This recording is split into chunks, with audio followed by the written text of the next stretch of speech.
All right, everybody, welcome to the Thyroid Answers podcast. This is our fourth podcast. It looks like we're starting to get some downloads, so we appreciate that.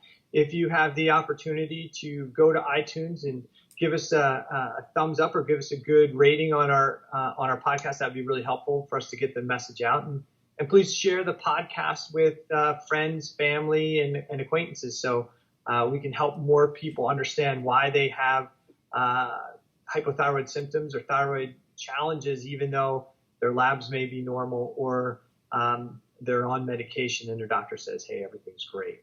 Okay.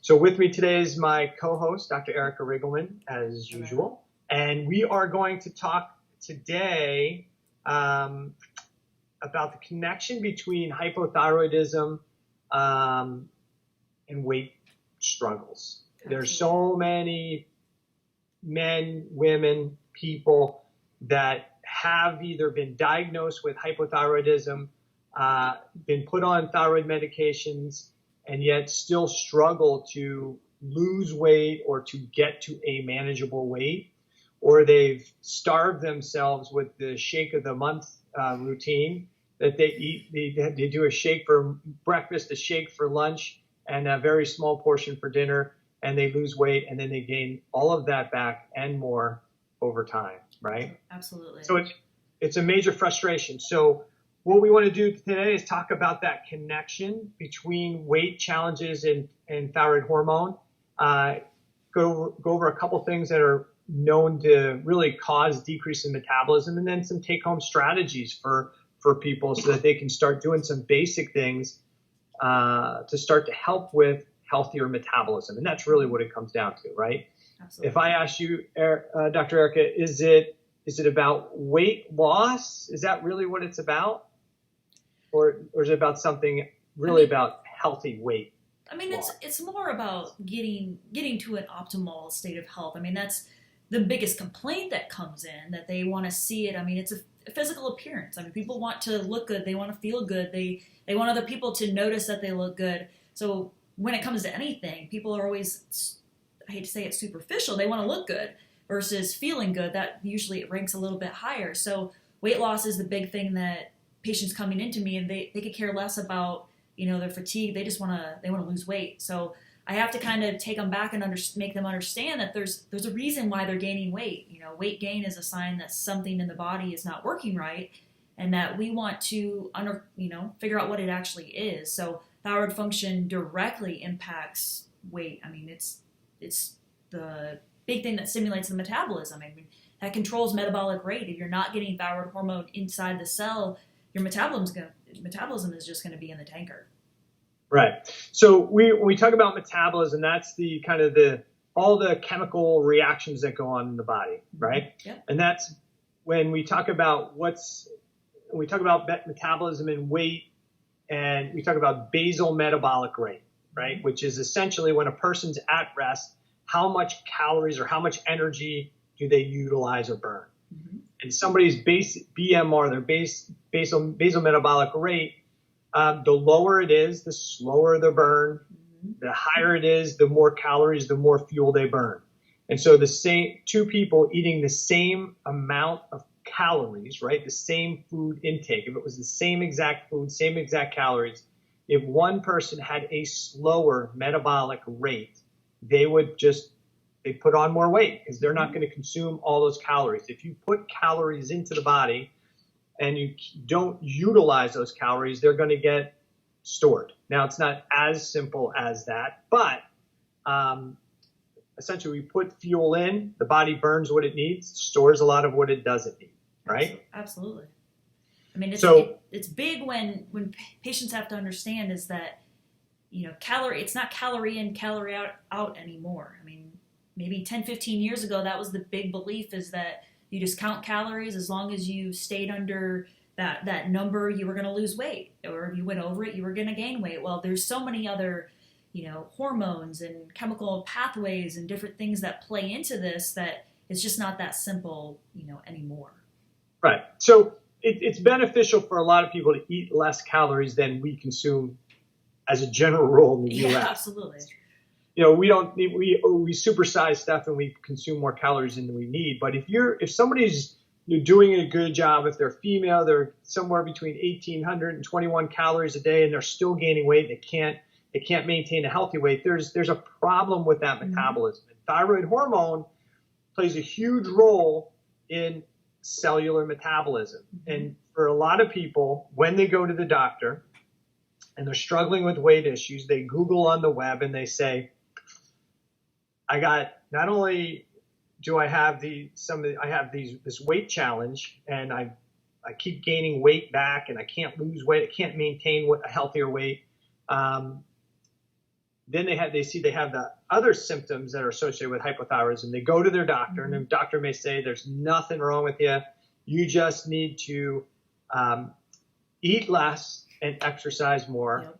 And what we'll talk about it, and I'm sure as we go through this, is that's a recipe for more problems for most people. If they go to their doctor and the doctor does say, yes, you are hypothyroid, right? Your gland's not making enough thyroid hormone. We're going to put you on thyroid hormone, and their thyroid, their blood values come back, TSH, T4 come back into normal range, and then they still can't gain weight. Could it still be a problem with thyroid hormone and metabolism? Absolutely can, yeah. And we've talked about that on other podcasts. Just because your labs come back normal doesn't mean that you don't have a thyroid problem. Right. Because it's not how much thyroid hormone is in the bloodstream, but how much thyroid hormone that actually gets into the cells that determines the basal metabolic rate, or the cellular metabolism, right? Yep. And so when your doctor says to you, okay, your TSH and T4 levels are normal, you just need to exercise more and eat less, and that doesn't work. Why would it not work? Ultimately, the easy answer is you're not getting sufficient thyroid hormone into the cells to stimulate stimulate metabolism, to burn more caloric load, make more energy. Absolutely. And then when a patient gets that recommendation, they go home and they think, okay, I just need to go crazy on exercise. So they often just, they go get a gym membership, or they pick up Insanity or P90X, and they just go crazy on working out, CrossFit. I mean, they run their body into the ground by trying to over-exercise, which then produces more cortisol, creates more stress on the body, which then makes their thyroid hormone not work even more. And you become to get into this vicious cycle that keeps going and going and going. Right. Because one of the biggest influencers of cellular transport of thyroid hormone into the cell to promote better metabolism is what we've talked about, which is called the cell danger response, right? When your peripheral cells sense danger, they actually decrease cellular health. And there's a number of things that can decrease thyroid hormone transport, but cell danger response is right at the top. And stress is the main trigger of the cell danger response. And so, as you're saying, if you go home and over-exercise, that is a stressor, right? And if you over-exercise, don't allow for rest and recovery, that can trigger that cell danger response and decrease thyroid hormone transport. It's just excessive. And so exercise is key. I don't think either one of us want people to think that exercise is not important to improve cellular health and cellular metabolism and increase your basic metabolic rate, because it is muscle tissue, which is one of the biggest drivers of cellular metabolism and increasing that basal metabolic rate. But you can't over-exercise or over-stress your system with exercise and expect that you're going to have a successful fat loss and be able to maintain that. You may do it short term, but it's going to come back and bite you at some point. Absolutely. And you see a lot of these people who do over-exercise, they may have a lot of muscle, but they also have a thick layer of fat over that. And that's their biggest frustration, which pushes them to exercise more because they want to burn that layer of fat, but they're pushing their body too hard, that they're messing their hormones up, making them store fat in those places. They're producing more cortisol, and so they're going about it the wrong way. Exercise is definitely needed, but it needs to be done in a proper fashion. Right. And so if we talk about that cell danger response, we've broken that down on a couple podcasts into the kind of 4 primary categories: physical stressors, falls, accidents, injuries, but too much exercise or the wrong form of exercise, and also lack of exercise are both physical stressors, right? So chronic poor posture, lack of exercise, too much exercise, and then whatever physical injuries and traumas can occur. We talked about emotional stress plays a huge factor, right? Absolutely. And so this is that time of year, it's holidays, right? And there's good stress, and then there's some negative stress that goes along with the holidays. And that too can trigger a stress response on the body, reduce thyroid hormone transport, and lead to weight gain. You add that to some of the chemical stresses like all the extra cookies and alcohol and hydrates that we consume. And it's a recipe for slowed metabolism and slowed thyroid physiology. So we talk about physical stressors. We talk about chemical stressors like hormones that they may be taking, medications that they may be taking. We talk about foods that may be problematic, definitely sugar, right? What are some of the other things that could really trigger some chemical stressors in the body? Well, gluten, dairy, soy, pesticides that are sprayed on the foods, chemicals that you're eating. I mean, heavy metals in certain foods, certain fishes that aren't wild caught. So you have to be cautious of all that stuff that can create, a chemical response in the body. And often people who are trying to lose weight, they go to these, 100-calorie little snack packs, or they're looking for that low-calorie food that just pretty much is just artificial sugars put into there, and then some maybe fiber, and they're just loading their body with chemical toxins, neurotoxins, those artificial sugars, in an attempt to try to lose weight. Or the diet sodas, that's big. They're switching from regular soda to diet soda, trying to lose the weight, and the chemicals that are in there just create all sorts of hosts of problems. Not to mention that it's been, studies have shown that people eat more when they drink diet soda because you're just tricking your brain. Your brain's still starving for food because it's never getting it. And so you have that the food, the quality of the food. That's what matters. Is that calories matter, but it's the quality of the food that you're actually eating that's important too. Right. A calorie just isn't a calorie, right? Yeah. So it's what that calorie or what that food can do for you beyond the calorie, right?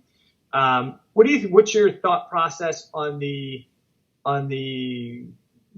numerous companies and groups that say, hey, if you drink this shake for breakfast and lunch and have a small little one of our prepared meals, you'll lose weight.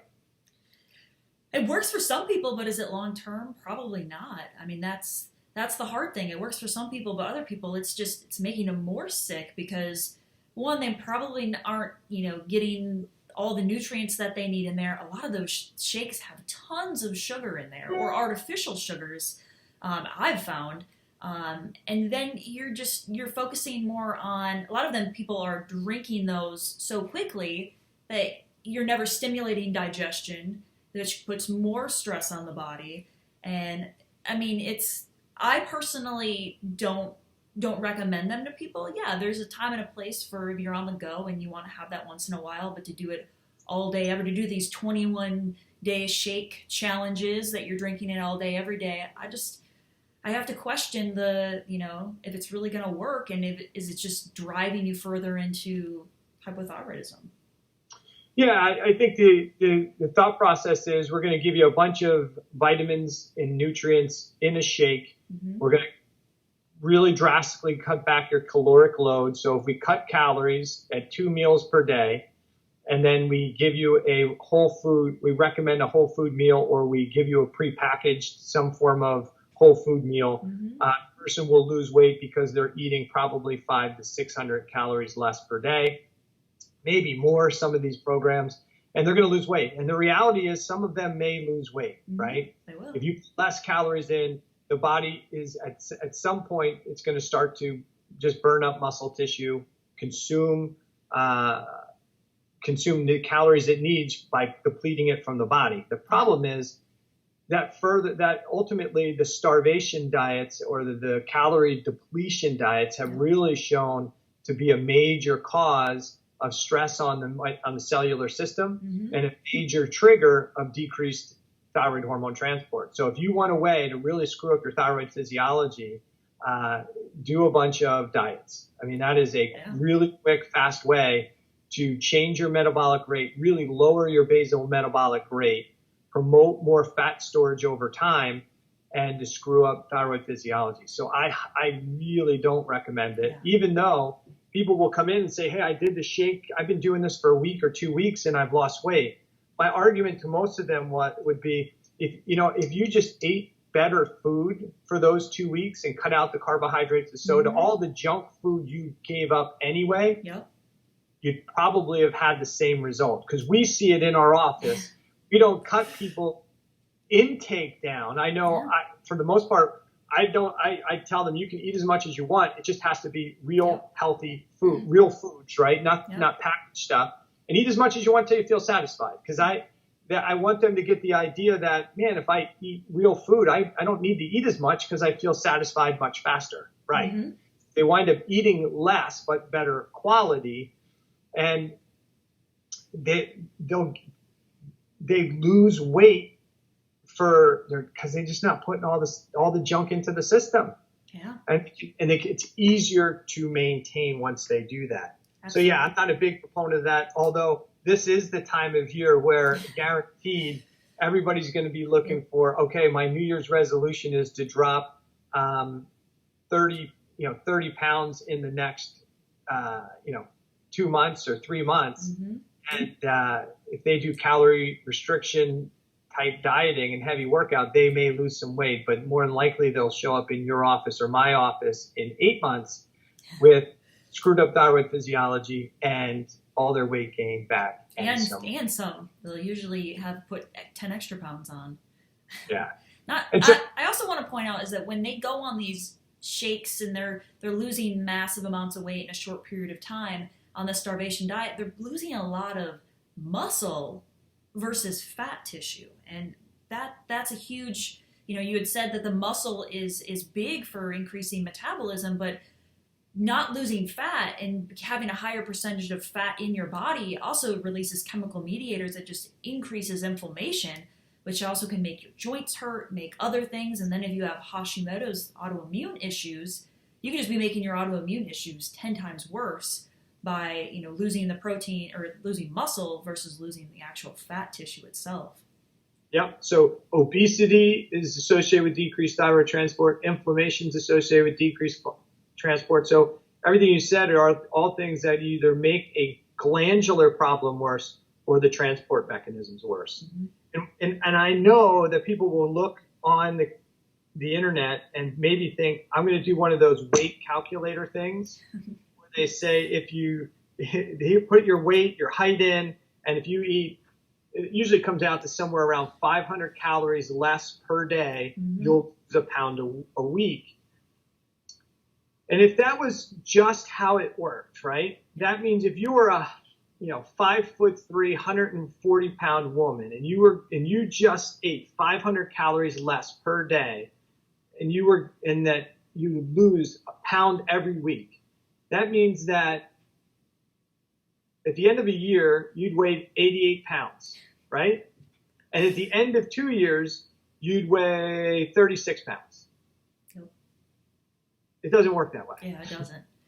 So I want people to make sure they understand that the calculators are based just on calories in, calories out, not on the quality of the food you eat. And the quality of food makes a huge difference for how you feel, how your metabolism works, and how thyroid hormone and thyroid transport works. Because if your food that you're eating is high sugar, like the shakes, like Dr. Erica was saying, it's going to make you insulin resistant. If you're insulin resistant, you're going to store all that extra carbohydrates as fat in time, and you're going to wind up with decreased thyroid hormone getting into your cells and slowing your metabolic rate down over time. Yeah, absolutely. And also, a lot of the quality of protein that's in there, a lot of times it's like soy protein, or you're looking at whey protein, and if people already have issues with those, that's just going to light your body on fire. It's not really doing, and plus soy may affect your estrogens, which then are going to affect the whole host of transport with thyroid hormones. So you have to look at the quality of your protein as well that you're consuming. Right. And when you talk about nutrients as well, a lot of the kind of these powder formulas are not quality vitamins and nutrients. A lot of them for the layperson may say, well, it has all these vitamins in it. It's got B12, but maybe says cyanocobalamin, which isn't as user friendly. Maybe it's got folate, but it's folic acid, which is a synthetic version, which can inhibit normal folate metabolism. There's a lot of different nutrients that are usually in their cheapest form, not very bioavailable. Yep. And so you're not getting the quality nutrition you need. And again, if you're relying on a nutrition shake or a meal replacement shake a couple times a day to supply you with the nutrients you need, and they're not good quality absorbable nutrients, you're going to have nutrient deficiencies, which is going to impact cellular metabolism, mitochondrial function, and energy transport and thyroid hormone transport. So your best bet when it comes to food and supporting your metabolism is to eat better quality food. Real food. Real food. And if you truly have a weight issue and you're trying to lose weight,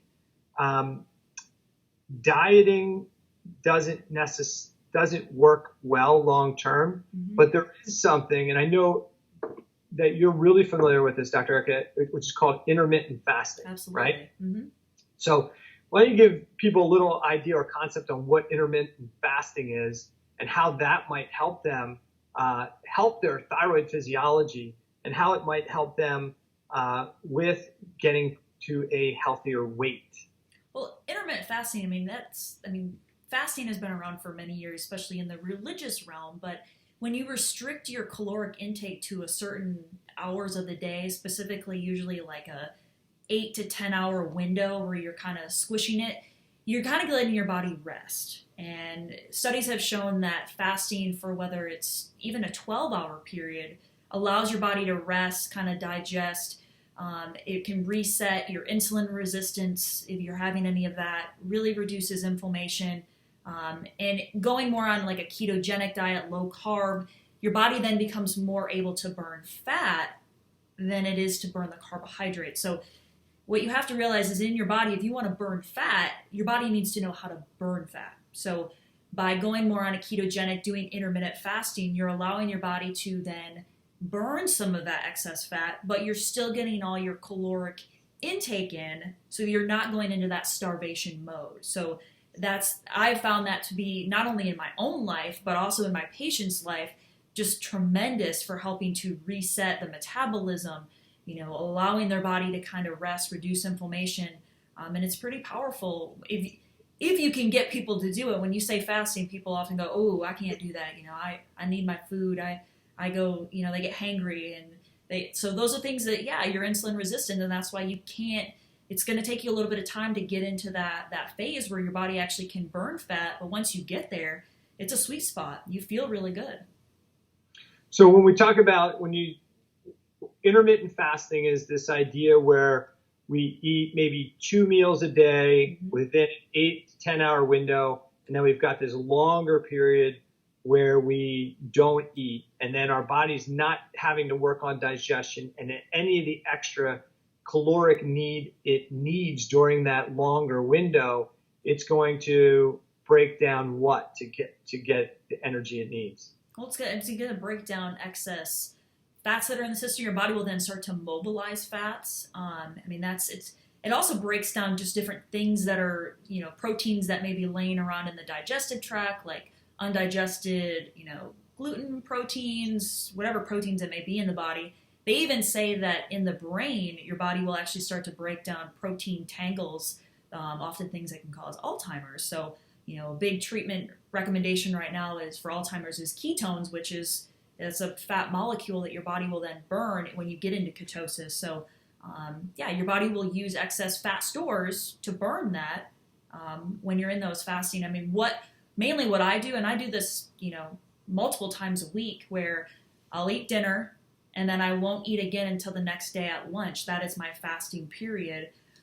And yeah, it wasn't easy the beginning, but as you start to get in there, you feel really good as you start to get more into ketosis. And so there's that transition period, but I've found it extremely beneficial in my life and as well as my patients. So the benefit of doing this intermittent fasting is that your body's going to start breaking down fats to use for energy. Mm-hmm.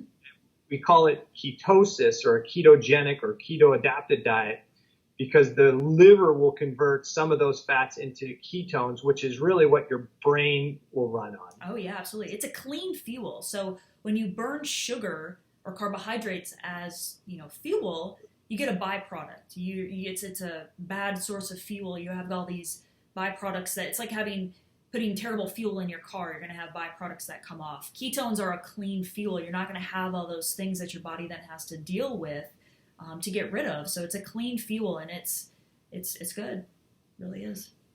So the brain will burn the ketones, heart will burn ketones, some of the other tissues will burn some of the fats that the body's breaking down to make into energy. Mm-hmm.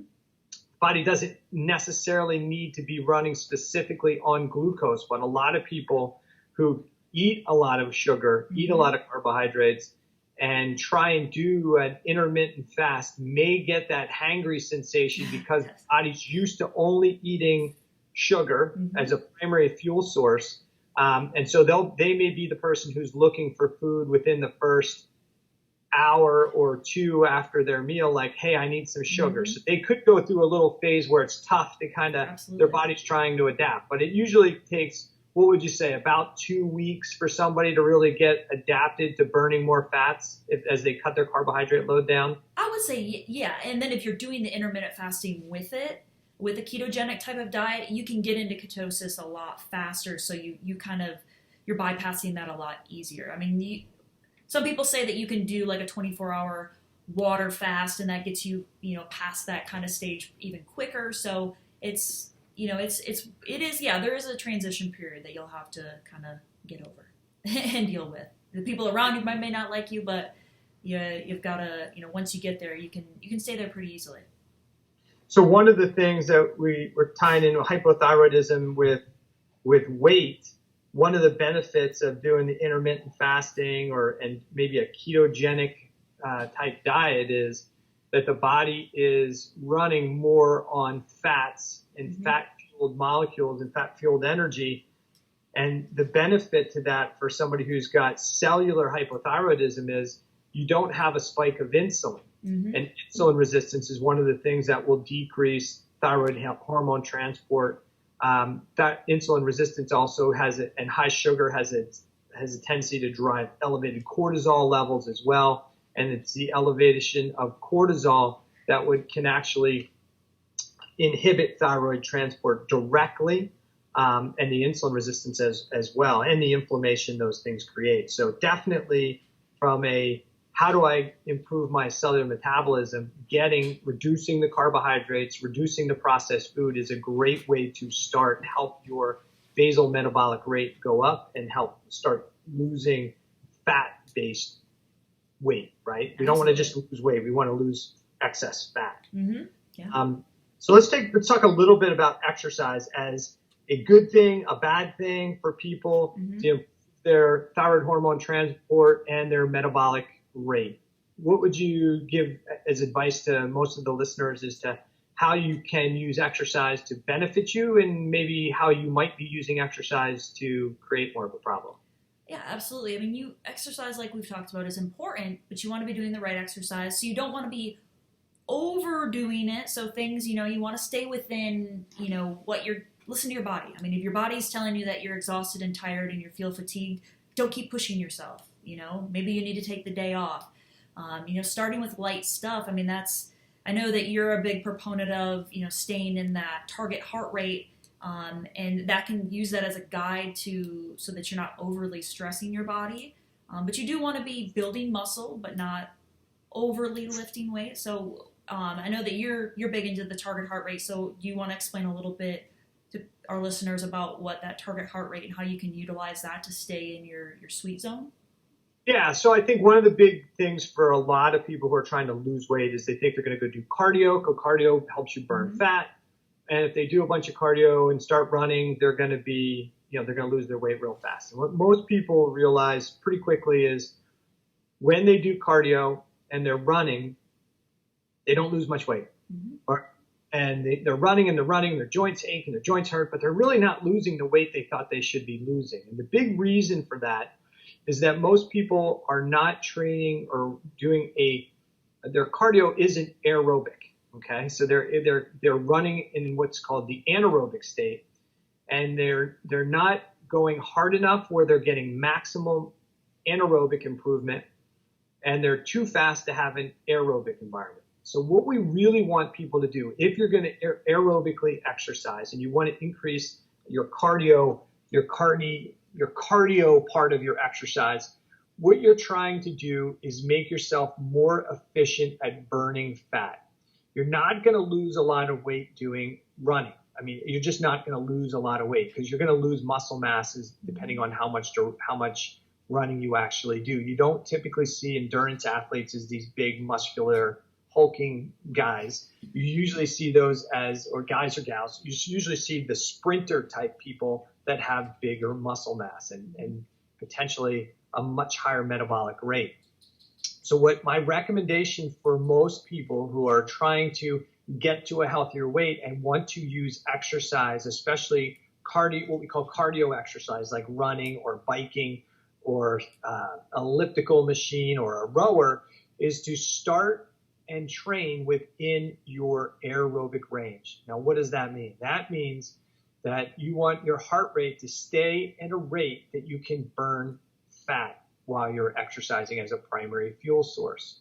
So the best way to do this, to find out what that number in that range is to take 180, subtract your age, and you want to be below that number. So for me, I take 180, I subtract 49. So my aerobic top end of my aerobic training range, where I'm primarily burning fats as a fuel, is 131 beats per minute. So I try not to go over that range when I'm doing a 3, 4, 5, 6 mile or a bike ride or whatever when I'm doing my aerobic exercise. Am I burning a lot of calories? You may look at, if you're watching your calories, you may say, well, I didn't really burn that many calories, right? That is not the goal of that type of training, is to necessarily burn a lot of calories. What you're trying to do is make yourself more efficient at burning fat, so that when you do push yourself and you do need to burn more fat, you're more able to go at a higher rate before you get into an anaerobic state and start only looking for sugar. So I recommend for most people, don't go buy a pair of running shoes for the start of New Year's and say, I'm going to run 5-10 miles blindly every day. I'm just going to get out there and run. You're going to wind up finding out that you're less healthy in the next 2 months than you were when you started, probably. Your joints will hurt, your joints will ache, you'll be more insulin resistant, your Hashimoto's or your thyroid symptoms will be worse. So don't do that. Invest in a heart rate monitor, and whether it's a real expensive $300-400 model or a simple strap that goes around your chest and syncs to your iPhone, start there and make sure that you stay at that 180 minus your age, stay below that range. I like to stick to train somewhere around 131 to 121 when I'm doing that kind of slow cardio workout. And it is hard when you first start doing it. You'll find that you may not be able to do more than walk on a flat surface and keep your heart range within that range. You just have to suck it up and do it, because you're not doing this to win anything. You're doing this to improve your overall health.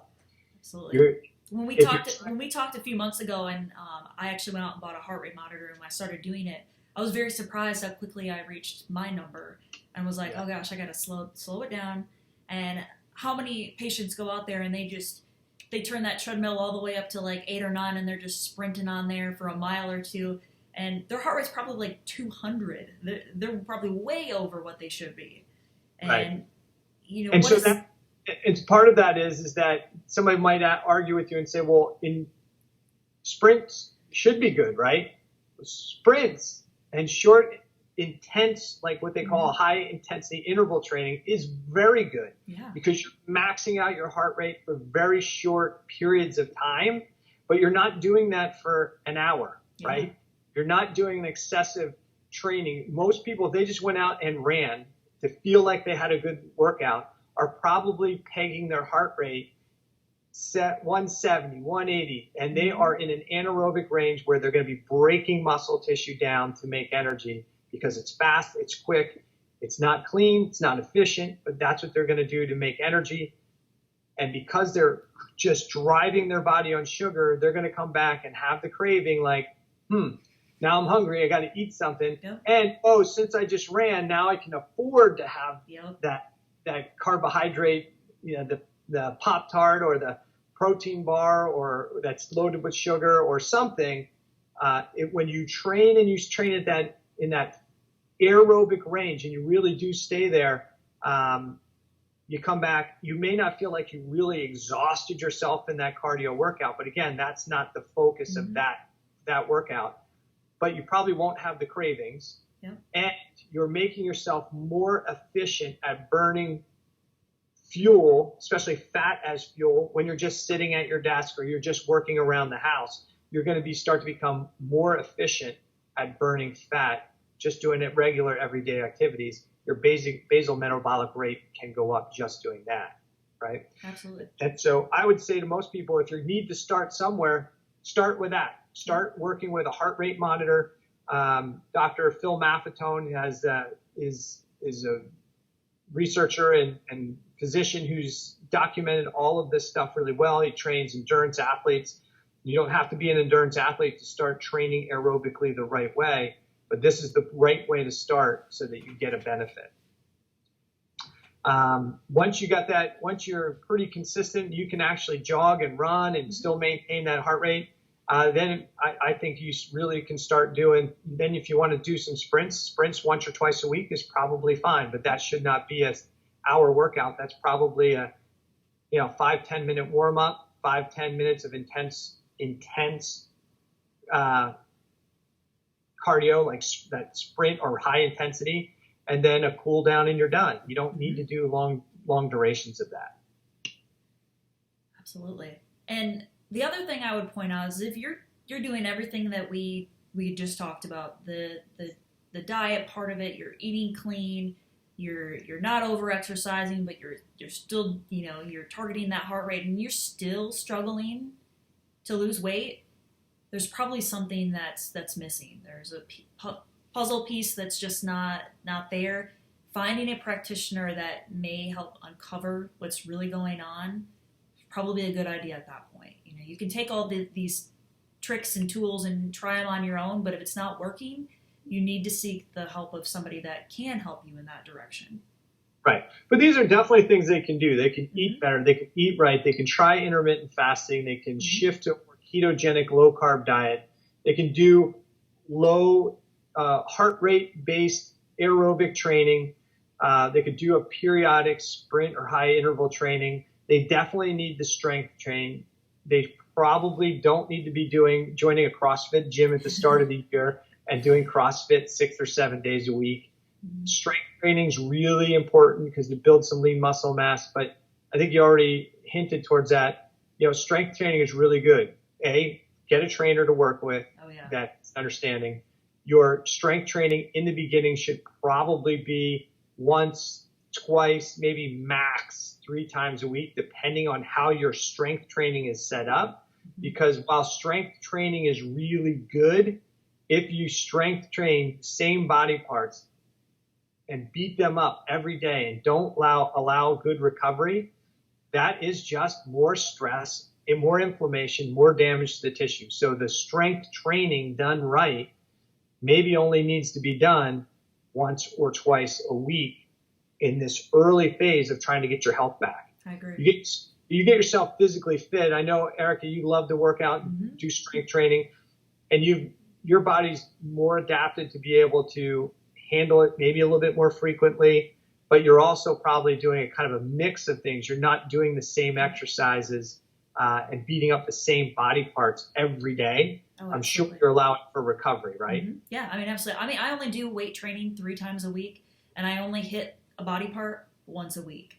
And then Right. I'm doing cardio in between on my off days that I'm not weight training. So, I love to work out, but I'm not going to beat my body up and beat my health down just to achieve that. So I have a sweet spot that I like to work out, and if I feel like I'm tired, I don't have a problem missing an exercise because I don't, a day of exercise, and just because I feel tired, I listen to my body, and that's big.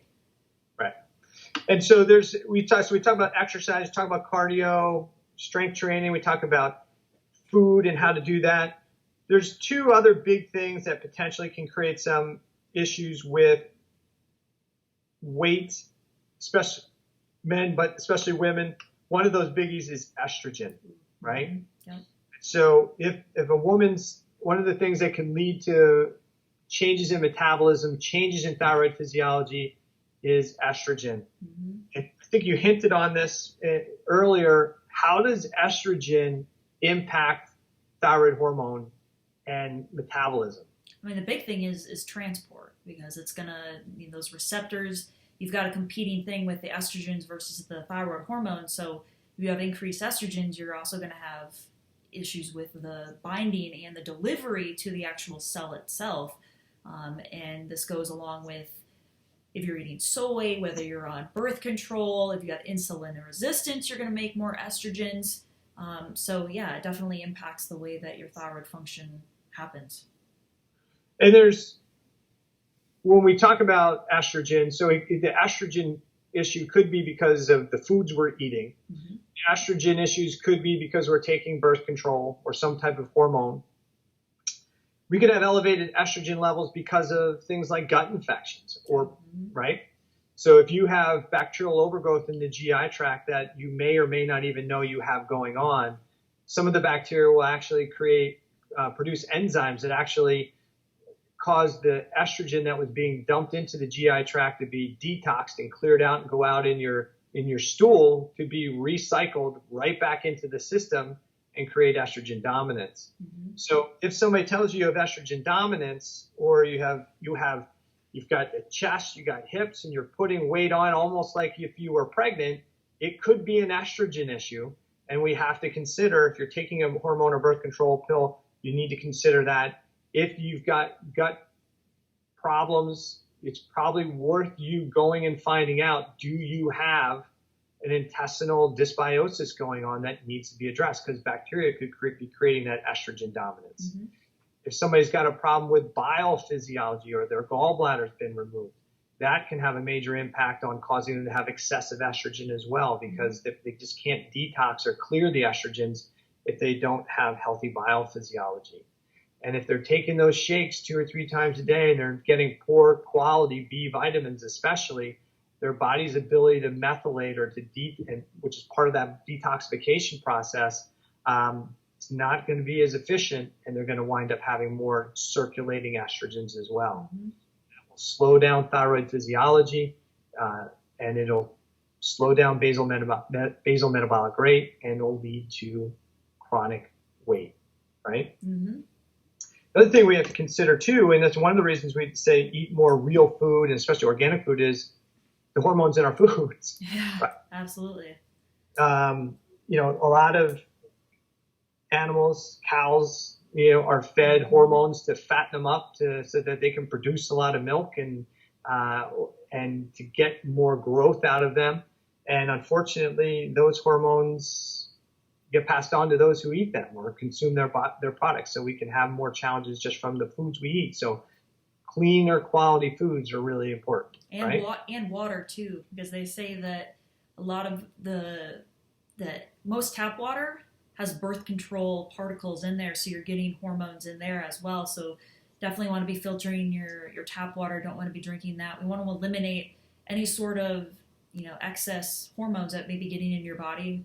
So most people aren't taking it, but they're eating and consuming things that have small bits in there, and it doesn't take much for hormones to be impacted. Yeah, and I don't think they're doing they're scrubbing at the treatment centers for hormones and medications. Like they're trying to get other things out of the water that's being treated and recycled. And what about cortisol? A lot of people say, well, part of my problem is I got high cortisol, or I have a cortisol issue, and that's why I have a weight issue. How does cortisol impact thyroid hormone and metabolism? Well, it's definitely going to push more towards the reverse T3 pathway in the liver, so that you're making more of that reverse T3. And then ultimately that's going to block the actual receptor issue, so you're not going to actually get active thyroid hormone inside the cell. And then you're also going to get the brain-based, by having high amounts of cortisol is going to affect brain-based issues, which may then affect the amount of TSH that's coming down. So there's multiple different ways that cortisol, and it's that stress response. It's going back to that cell danger response. And when your cell feels endangered, your body's going to produce more of that cortisol. Yeah. So, and cortisol is going to increase. It's going to increase inflammation. That'll reduce thyroid hormone conversion and transport. Mm-hmm. The cortisol is going to drive it's going to drive insulin resistance. It's going to drive a number of issues that are going to impact weight gain, especially belly fat, and it's going to decrease thyroid hormone transport and cellular physiology. So all those things are really important when it comes to why somebody who's got hypothyroid issues or hypothyroid symptoms or hypothyroid condition may have struggles with weight. And then within there, we weaved in some things that somebody could do or take a look at to help improve their ability to get down to a more healthy weight, and some things to help them improve cellular thyroid hormone physiology so that their metabolism actually speeds up. But as you said, if they're sleeping well, if they're reducing their stress load, if they're eating well, they're exercising appropriately, and yet they still can't lose weight, and their doctor says their labs are normal, what's the recommendation? Find somebody that knows, from a functional perspective, understands all the basic pieces. I mean, it's more than just thyroid. It's more, you need to be looking at the full picture. So yes, you may still have a thyroid issue, but you need to look at it from a functional perspective. So I would be seeking the guidance of somebody who's trained functionally. Yeah. We want somebody who's definitely you want to find somebody who's going to look at a more than just a TSH and T4. They want to take a look at a full thyroid panel. And even if your blood values are normal, you need to keep in mind that you can still have cellular hypothyroidism where you're not getting sufficient thyroid hormone into the cells. And then it's not good enough just to note that. We then need to take a look at, they need to help you understand what's causing the resistance of getting the thyroid hormone into the cells. And that could be any number of different triggers, especially stress triggers, physical stress, like we talked about.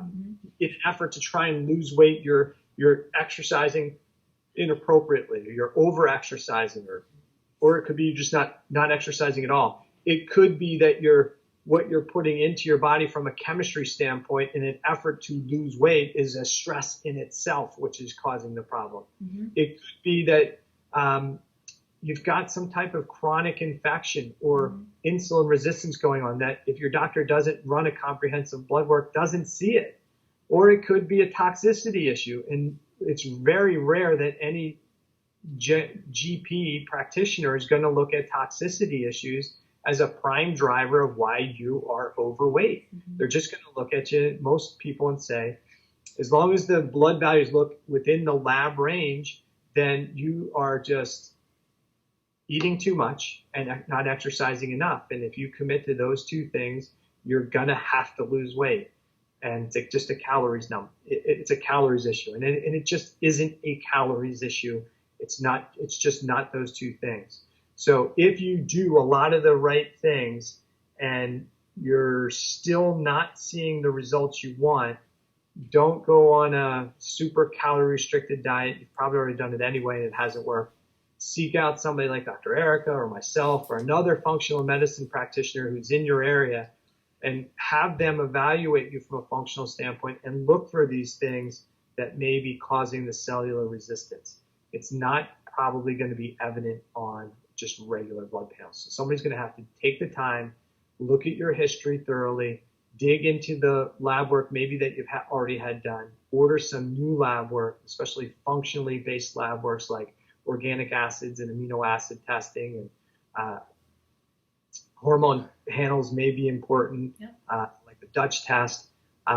Those types of things are going to be really important. So I hope we got some information out to you that's helpful for today. My name is Dr. Eric Balkavage. My office is chronicconditionrecoverycenter.com. I have a thyroid-specific website called the thyroidproblemsdoctor.com. I do Thyroid Thursday videos, which are educational videos that can help you understand some of the issues that you may have regarding thyroid physiology. And then we do this podcast Dr. Eric and I have done. This is number 4, and you can find it either on YouTube or iTunes or on either one of my sites or Dr. Erica's sites. So where can they find you, Dr. Erica? Well, you can find me at brainandbodyhealthcenter.com. You can find us on Instagram or Twitter at Dr. Evan and Erica.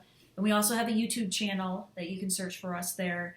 And we just want to thank you for listening to this podcast. Share it with others who may be having thyroid issues, or even if they're not having thyroid issues, if they just can't lose weight, this is a great resource for them to learn some great tips and tools that may help them, be able to actually lose the weight and keep their resolution this year. Great. So we will sign off for today and go to iTunes, listen to the podcast if you're not there already, and give us some feedback and let us know what you think of the podcast. And if you have any questions that you want answers to, put them wherever you found the video on our websites or even on iTunes. Give us some feedback of what you're looking for answers for. So until next time, take care. Thanks, Dr. Erica. Yeah, thank you. Have a good day. You too.